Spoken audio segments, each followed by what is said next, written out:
Good morning बच्चों आज हम लोग पाठ 14 बसंती हवा नामक पाठ का पुनरावृत्ति करेंगे। तो बच्चों आइए देखते हैं बसंती हवा। तो आज देखते हैं बच्चों पाठ चर्चा प्रश्न नंबर का निम्नलिखित प्रश्नों के उत्तर एक शब्द में लिखिए। यहाँ पे बच्चों कुछ प्रश्न दिए गए हैं, उनके उत्तर एक शब्द में लिखने के लिए कहा जा रहा है। देखते प्रश्न नंबर 1, बावली और मस्त मौला कौन है? तो बच्चों बावली और मस्त मौला हवा है। प्रश्न नंबर 2, हवा निडर क्यों है? तो बच्चों हवा निडर इसलिए है कि उसे किसी की फिक्र नहीं है, वो जिधर जाना चाहती है उधर चली जाती है, इसलिए हवा जो है निडर है। प्रश्न नंबर 3, हवा ने किस पेड़ पर चढ़कर उसे झचकोरा? तो बच्चों हवा ने आम के पेड़ पर चढ़कर उसे झचकोरा।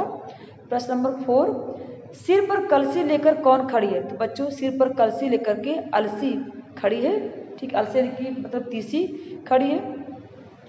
आगे देखते हैं बच्चों प्रश्न नंबर 6, निम्नलिखित प्रश्नों के उत्तर विस्तार से लिखिए। यहाँ पे कुछ प्रश्न दिए गए बच्चों, उनके उत्तर आप लोग को विस्तार से लिखने के लिए कहा जा रहा है। तो देखते हैं प्रश्न नंबर 1, हवा ने अपने को अजब मुसाफिर क्यों कहा? तो बच्चों हवा ने अपने आप को अजब मुसाफिर इसलिए कहा कि उसका कोई घर बार नहीं है, वो जिधर जाना चाहती है उधर चली जाती है, इसलिए उसने अपने आप को अजब मुसाफिर कहा है। प्रश्न नंबर 2, बसंती हवा ने महुए, आम और अरहर के साथ क्या क्या खिलवाड़ किया? तो बच्चों बसंती हवा पहले महुए के पेड़ पर चढ़ती है और उसे झचकोरने का प्रयास करती है, इसमें वो असफल होती है, वो नहीं कर पाती। फिर जो आम के पेड़ पर जाती है उसे थोड़ा झचकोरती है और उसके बाद वहाँ से भी वो निकल करके अरहर के खेतों में चली जाती है और अरहर के पौधों को जो है पत्ते के ऊपर ढकेल करके इस तरह से वो खिलवाड़ उसके साथ करती है। प्रश्न नंबर 3, बसंती हवा ने सरसों को क्यों नहीं हिलाया? तो बच्चों बसंती हवा ने सरसों को इसलिए नहीं हिलाया क्योंकि वह अलसी के पौधों में, जब वो अलसी के खेत में गई थी तो अलसी के ऊपर लगी कलसी को वो गिराने में असफल होती है, इसलिए इसी भय से वह जो है सरसों के खेतों को उसने नहीं हिलाया। ठीक है। प्रश्न नंबर 4, हवा ने पथिक के साथ क्या किया? तो हवा ने बच्चों पथिक के साथ क्या, जो उनसे ऊपर जो अरहर के पौधों को ढकेल करके इस तरह से पथिक के साथ उसने खिलवाड़ किया। ठीक है।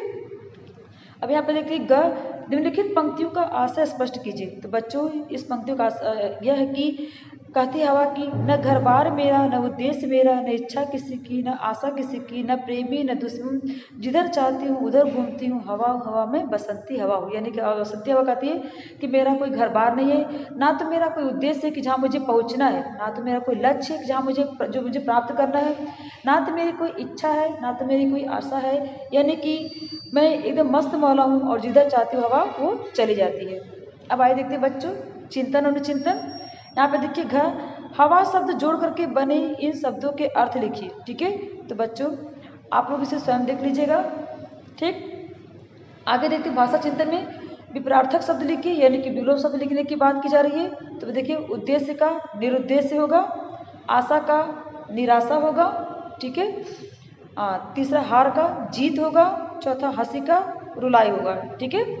आगे देखते हैं दो समानार्थक शब्द लिखिए। यहाँ पे दो समानार्थक शब्द की बात करिए बच्चों। तो देखिए पहला हवा का, तो हवा का समीर, वायु, पवन होगा। दूसरा घर का बच्चों सदन, गृह, निकेतन होगा।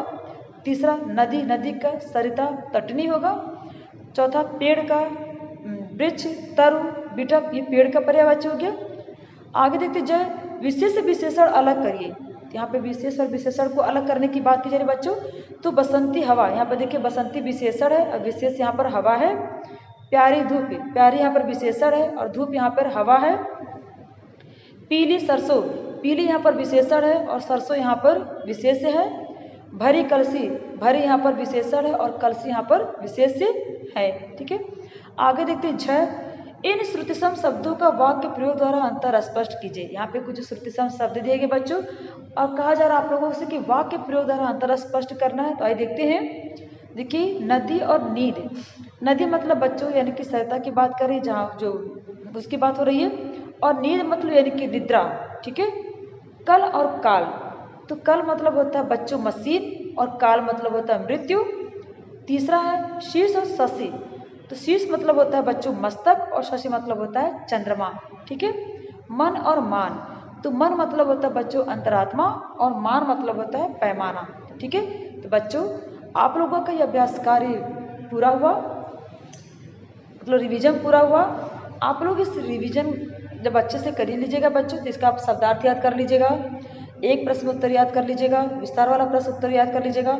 और ये जो आशय स्पष्ट करने के लिए आया है, तो आप इसको जब आशय आप लिखिएगा तो आप केवल आशय मत लिखिएगा, इसका पहले प्रसंग और संदर्भ प्रसंग के साथ इसका लिखिएगा, आप लोग व्याख्या करिएगा, ठीक है।